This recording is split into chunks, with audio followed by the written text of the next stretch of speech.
Liam, welcome to the Virtual CMO Podcast. So glad you could join us today. Hey, Eric, thanks for having me.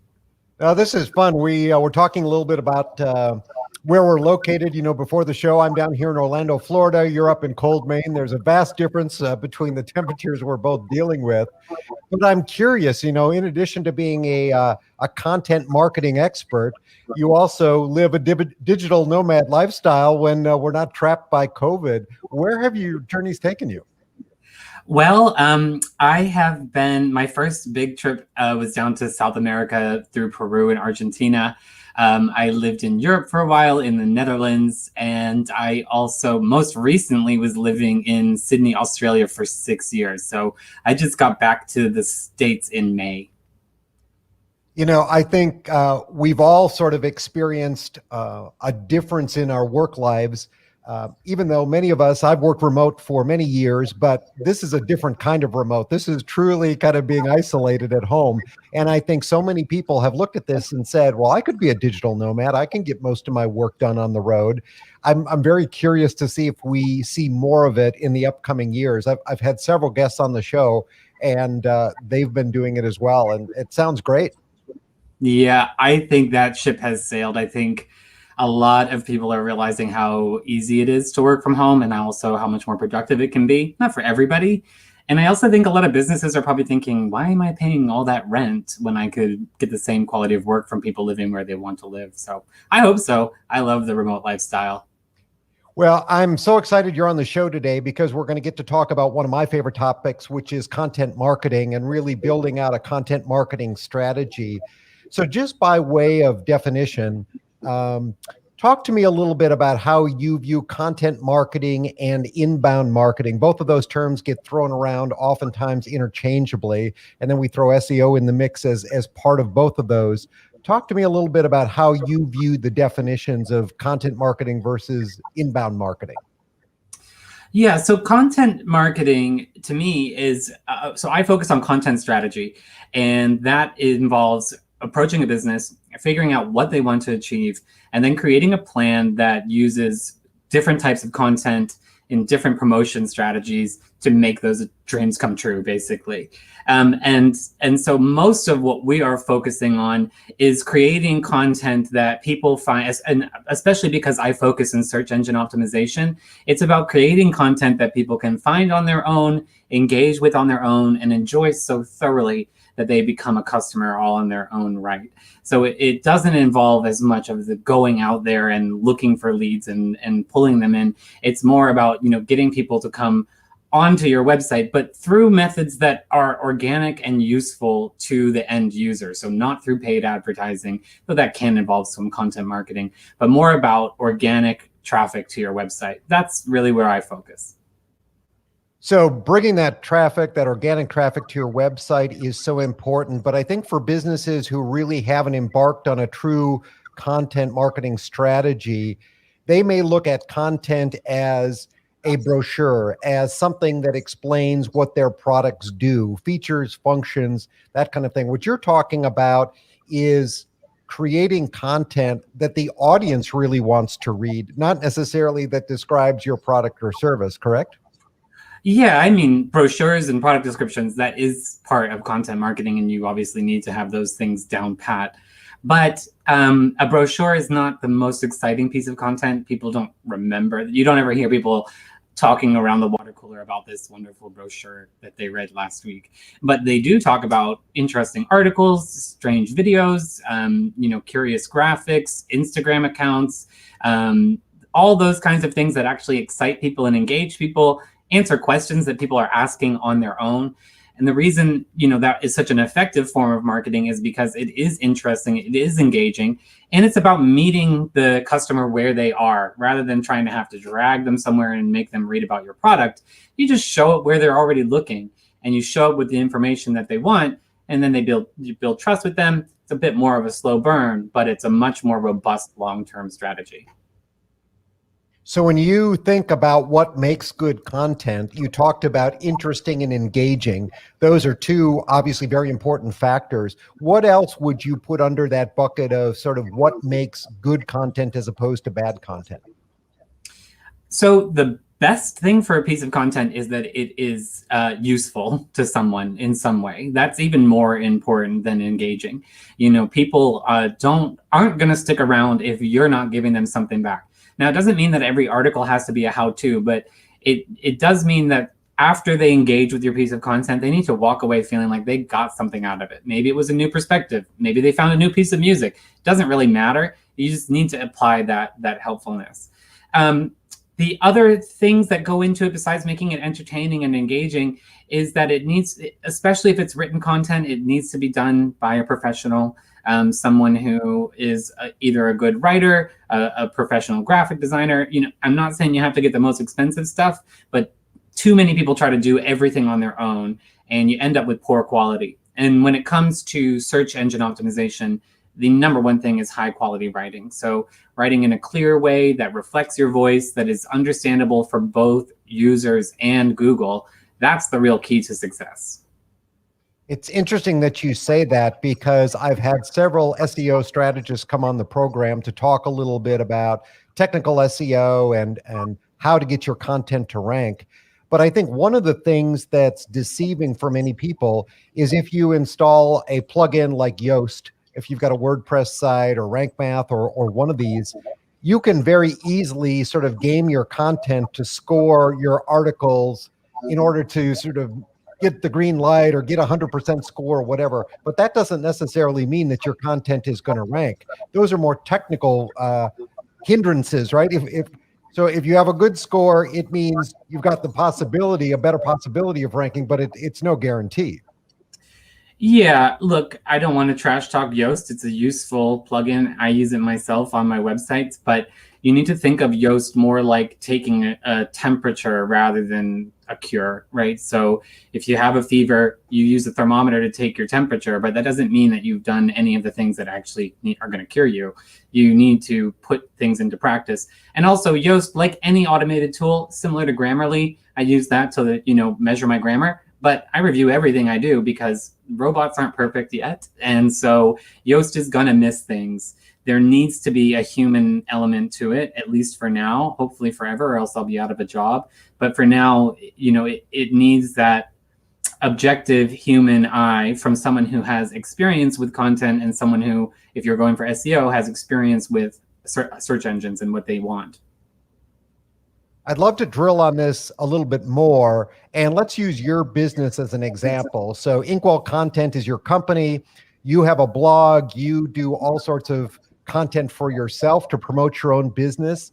What kinds of articles do you look at to say, I think this would be valuable and useful for people who might be interested in my product or service?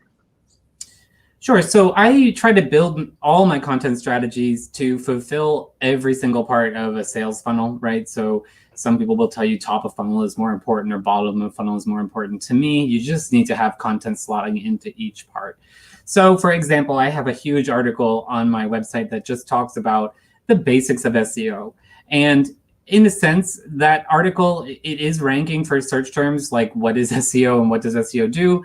So that's obviously my audience, but it's also a filtering process for me because I don't really want anyone coming to me who doesn't know what SEO is and at least have a basic understanding of it. So hopefully if they've read that article, it means they already have somewhat of an understanding, they're curious about it. And that's why I like content, because you can kind of tailor your content to go right after the type of person that you want to target. So for me, with that article, I'm looking for business owners who are curious about SEO, but they don't understand it fully. Well, I've got an article that gets them even more curious about it. And by the end of the article, they know more information, but then they're also going to come to me because they realize that I'm the expert who wrote that article and therefore might want to hire me. But then there's other things like right now, the next thing that's going up for me is a huge case study that I put together after working with a client and having a major success with some of their content.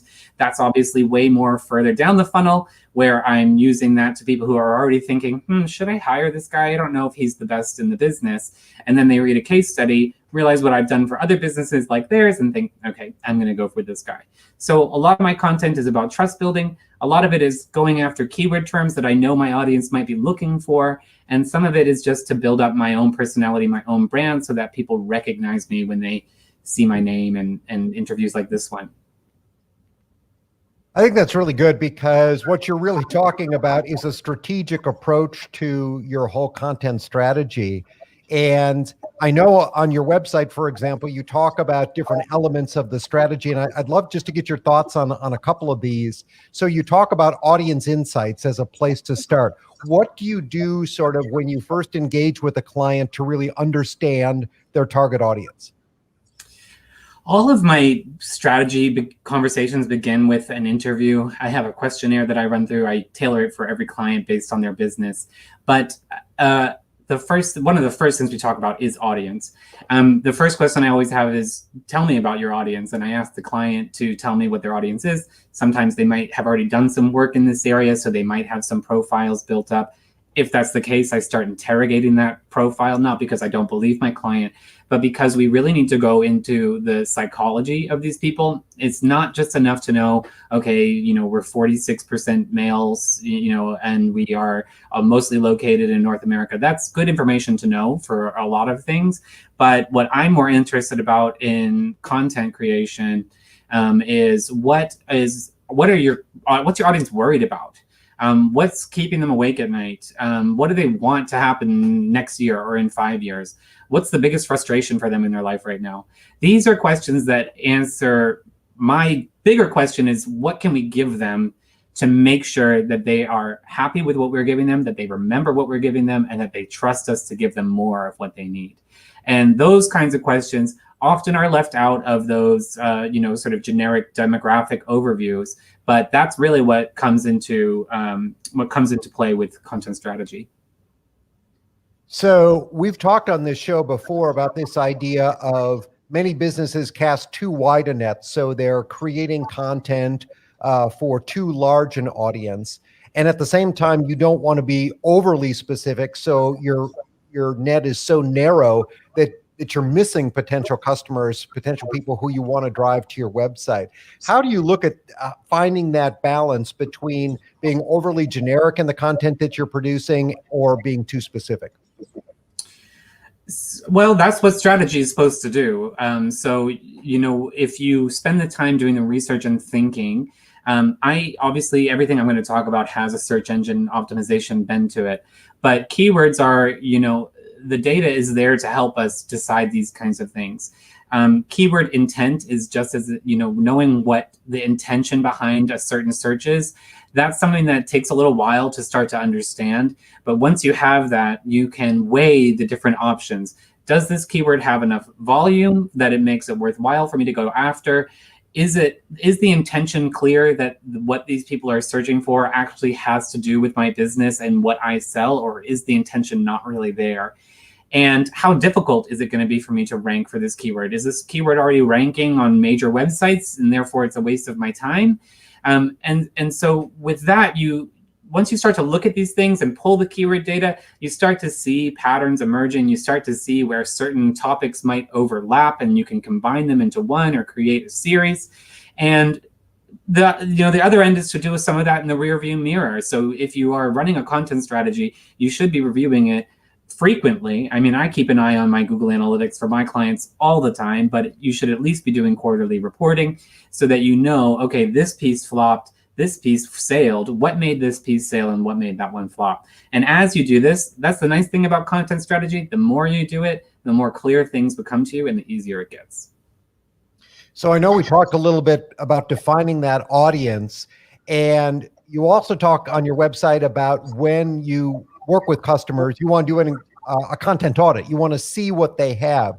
Do you find that there are a lot of customers who have content that's being underutilized, or is it more a case that they just need to develop content, that they don't have enough content that's really usable?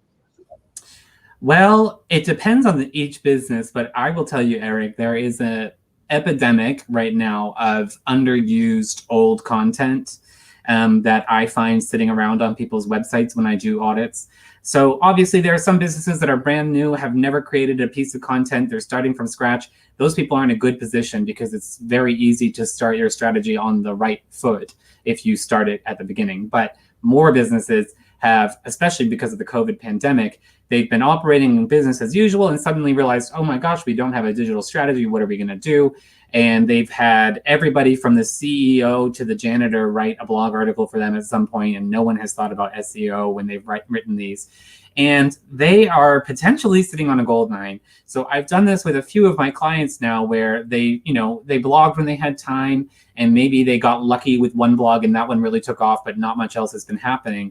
Well, rather than paying someone to start from scratch and start creating new content, which is important as well, you do want to create fresh content always. But part of your strategy, if you have a library of content, should be going into that content, taking a look at why it isn't performing, if it hasn't been performing, figuring out how you can fix it, and then repurposing it for a new life.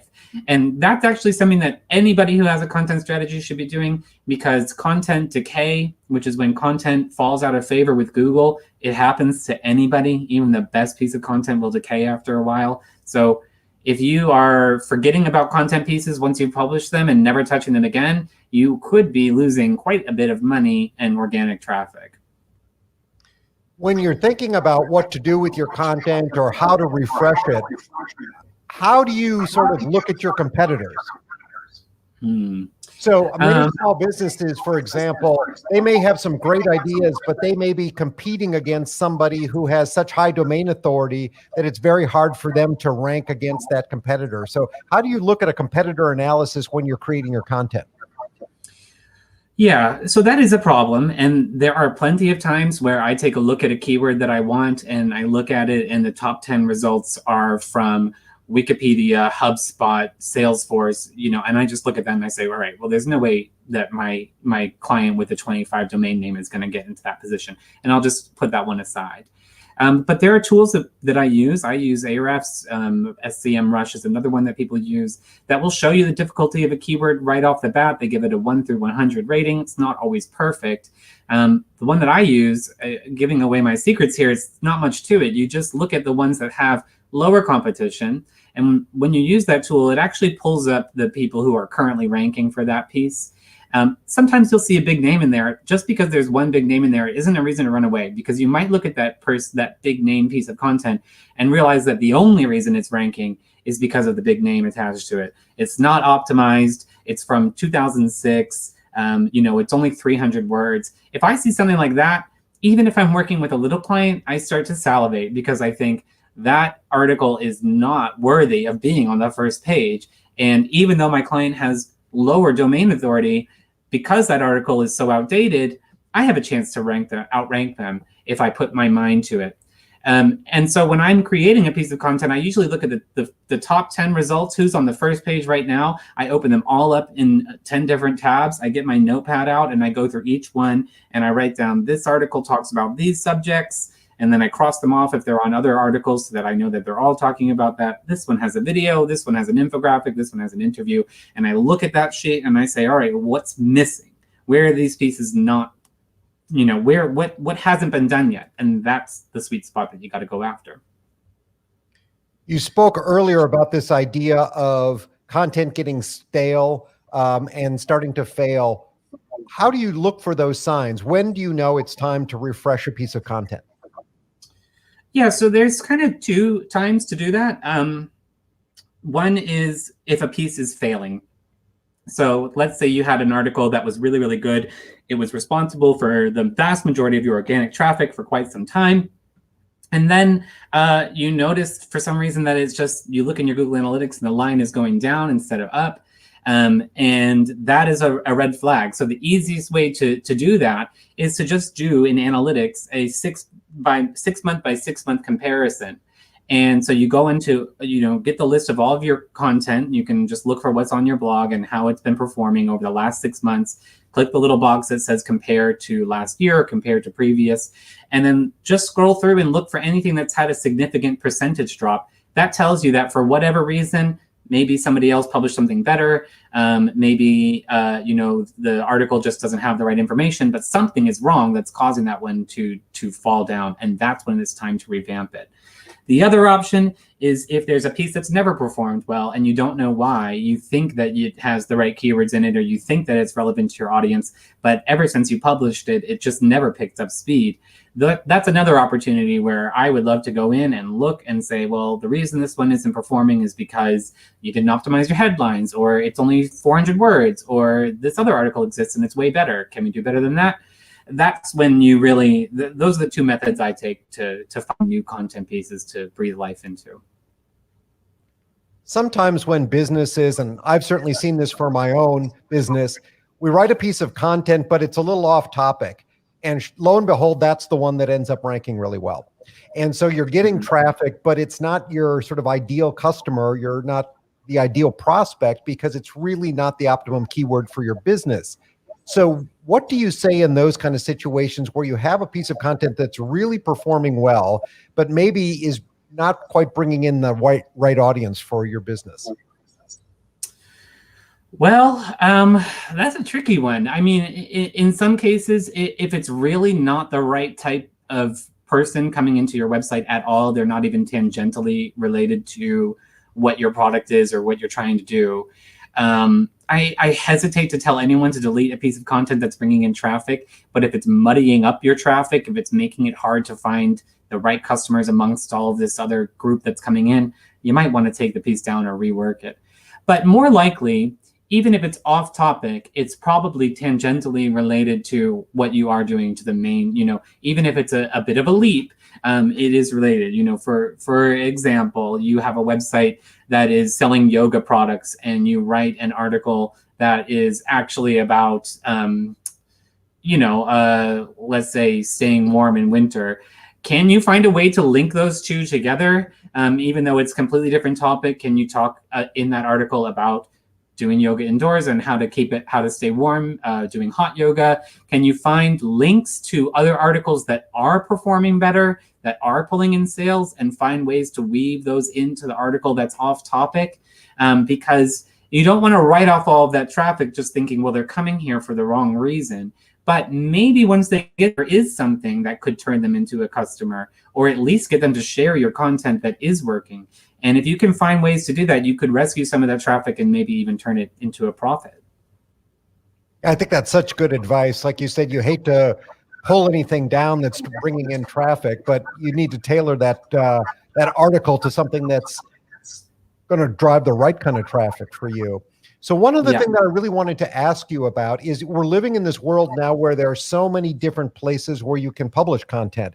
Obviously, most people have a blog or should have a blog to drive traffic to their website, but LinkedIn has places where you can write content specifically on their platform. You've got things like Medium where you can publish content.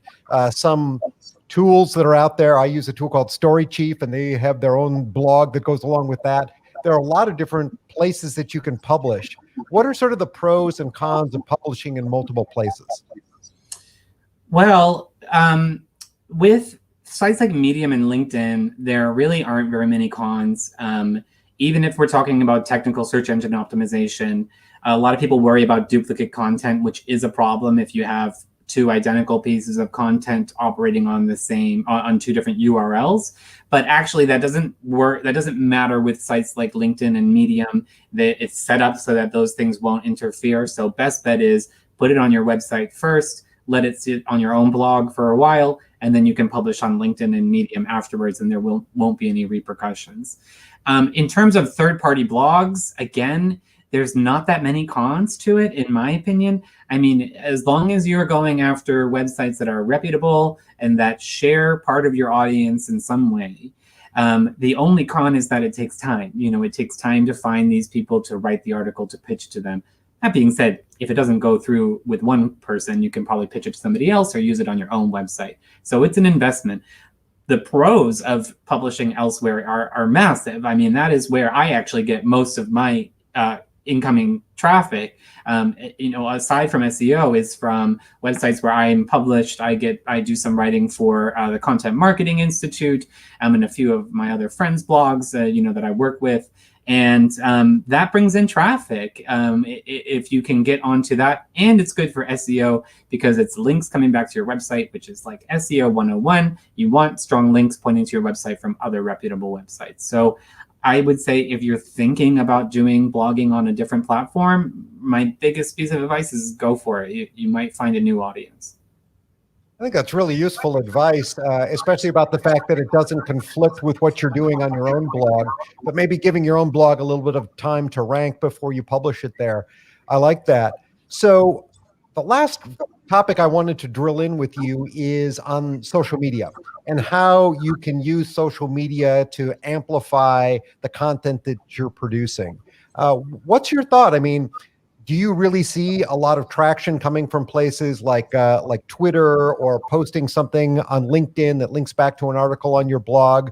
What are some secrets that you can share with the audience about what's effective there in terms of advertising the content that you've got?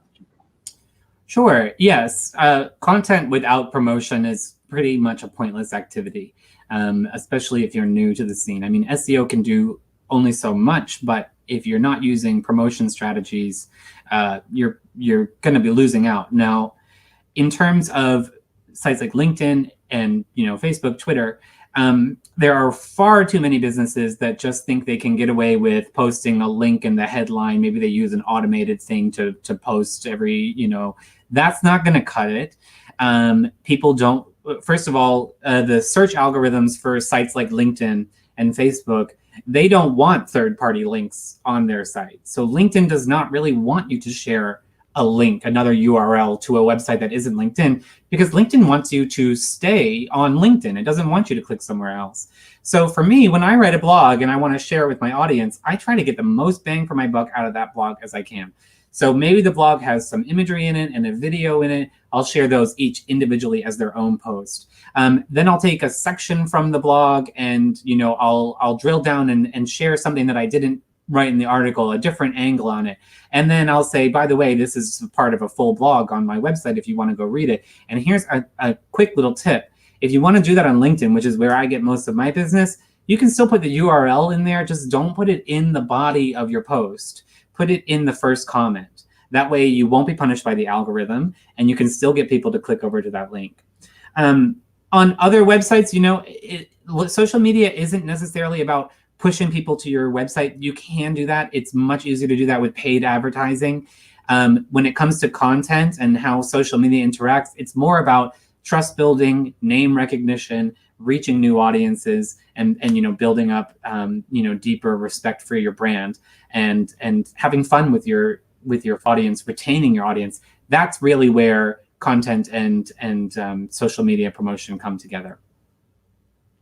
I think that's a great tip. I think one of the frustrations that I've had with LinkedIn for a long time is that they do support hashtags so that you can put subjects in your posts.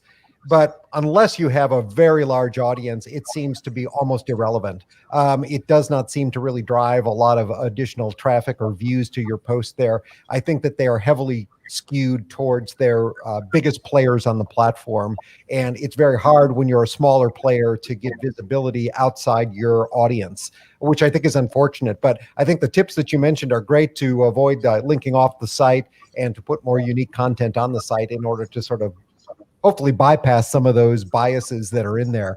They're doing live streams now too, and you have to request to be able to get a live stream account, and you can see who's doing live streams. And again, it's all the top performers, the big influencers that are out there. It's much harder, I think, for smaller players to break in to these somewhat closed platforms right now.